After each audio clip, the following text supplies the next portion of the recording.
आपणकर हाड़ भांगी जाइए कि जदि हाड़ भांगी जाइए 3 मिनिट रे जोड़ी हेबो एबे आपण मानकर हाड़ आपण मानकु सुनिला परे टिके आश्चर्य लागुथिबो सतरे कोन आम हाड़ 3 मिनिट रे ठीक हेई परिबो।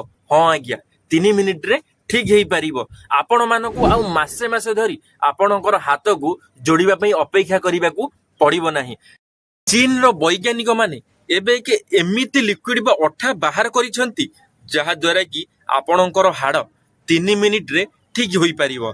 सांग माने एई जो लिक्विड बा अठाटी बाहरिछि ये 150 रु अधिक रोगी देहरे व्यवहार मध्य करा जाइछि जहा द्वारा कि एथिरु मध्य सफलता मिलिछि। आउ एक कथा आपण माने विश्वास करि परिबे कि न करि परिबे मु जानि नाही, किंतु आपण मानकु मु गोटे कथा जणाई देबाकू चाहूछि चाइना माल माने नो वारंटी नो ग्यारंटी आपण माने भलो भाबरे जानिथिबे। सेही हिसाब रे आपण मानकु व्यवहार करिवार अछि। आपण मानकु जदि ठीक लागुछि जदि वीडियोटी आपण मानकु इंफॉर्मेटिव लागिथिबो मते फॉलो करि देबे, लाइक करि देबे, शेयर करि देबे। धन्यवाद। जय जगन्नाथ।